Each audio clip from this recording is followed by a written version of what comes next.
The only flaw that I was seeing afterwards in that design that they set up is that if you don't watch out and you only watch at your goals and your careers, what you want to accomplish, you forget to actually also enjoy the moments of.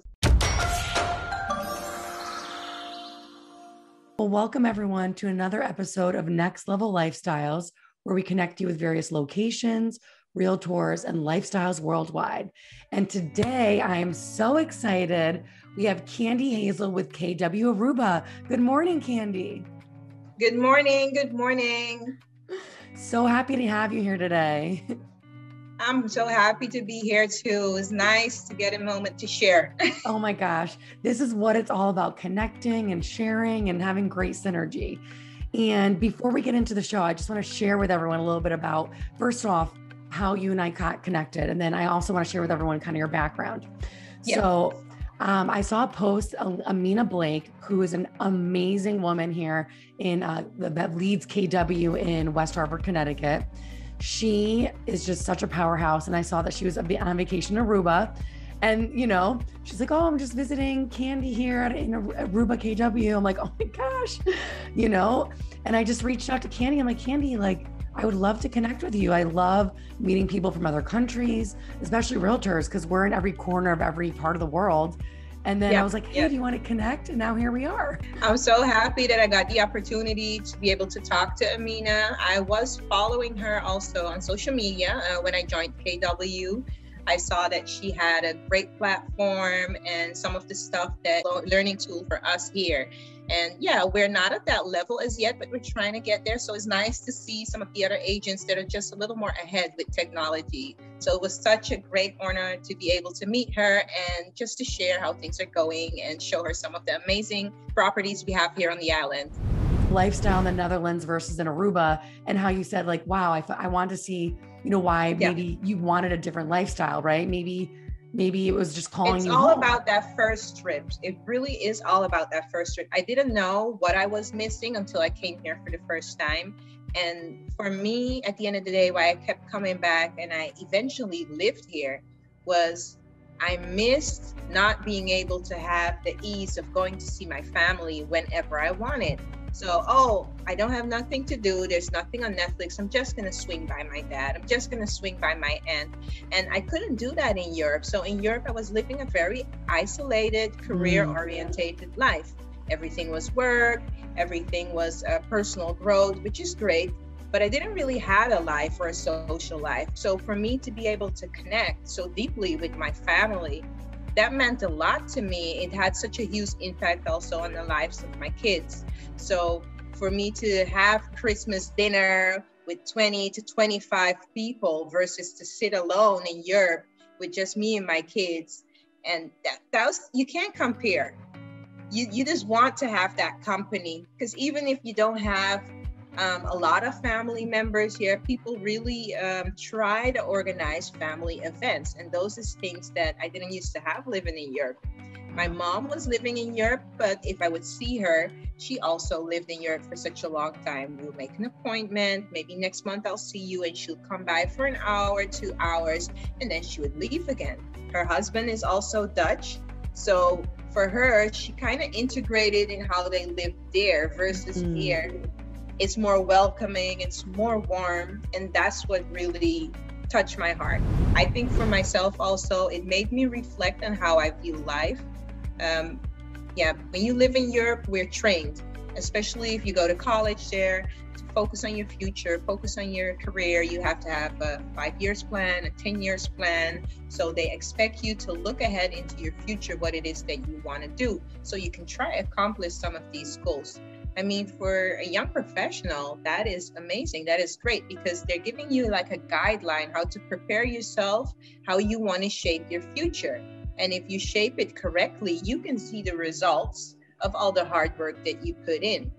The only flaw that I was seeing afterwards in that design that they set up is that if you don't watch out and you only watch at your goals and your careers, what you want to accomplish, you forget to actually also enjoy the moments of lives and enjoy the little things that don't have nothing to do with a career.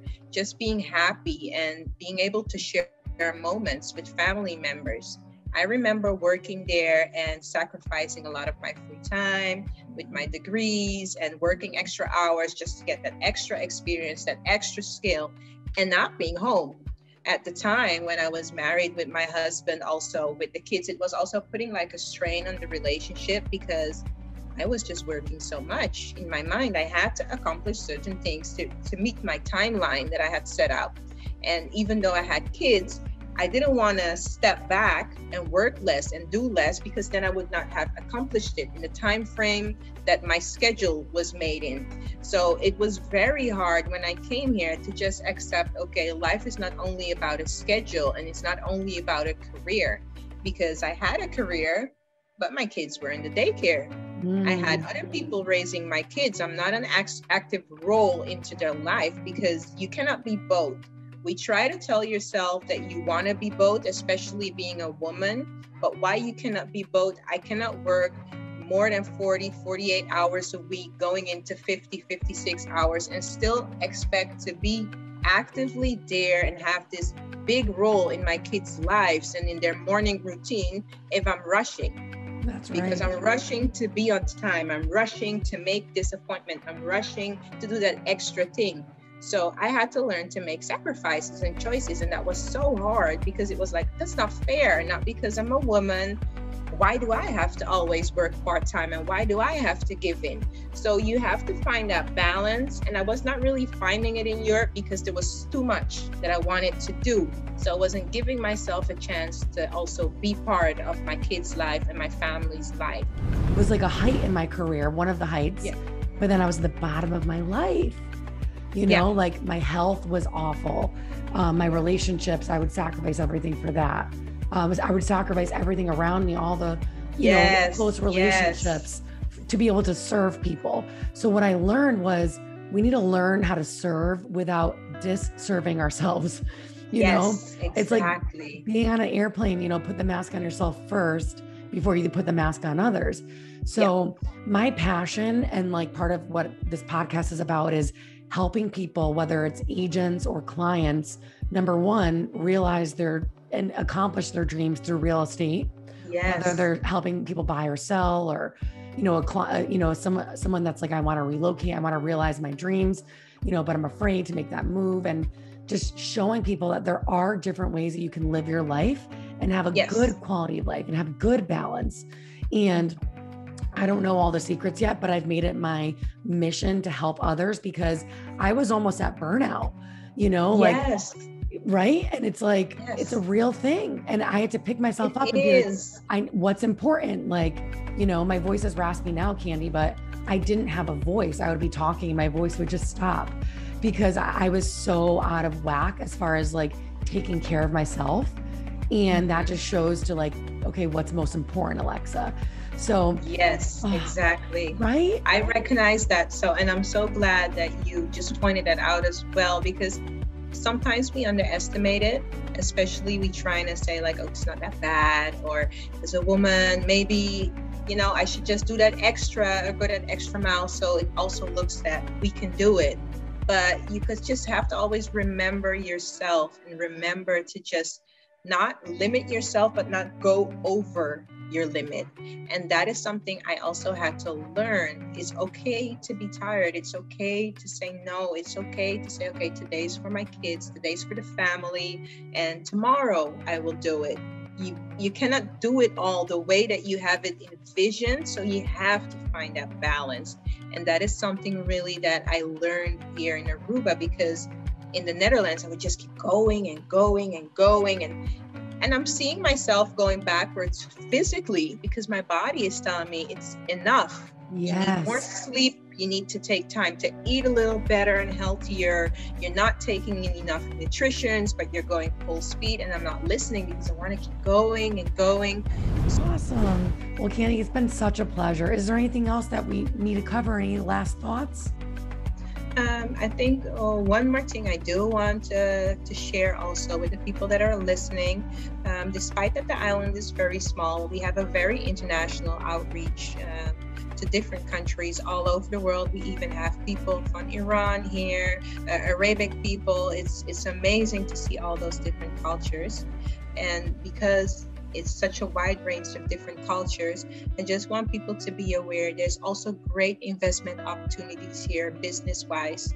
I also have a few of my commercial listings that you try to outreach internationally for people that are willing to invest in businesses here, that there's endless opportunities from F&B businesses, food and beverage, to in being in tourism.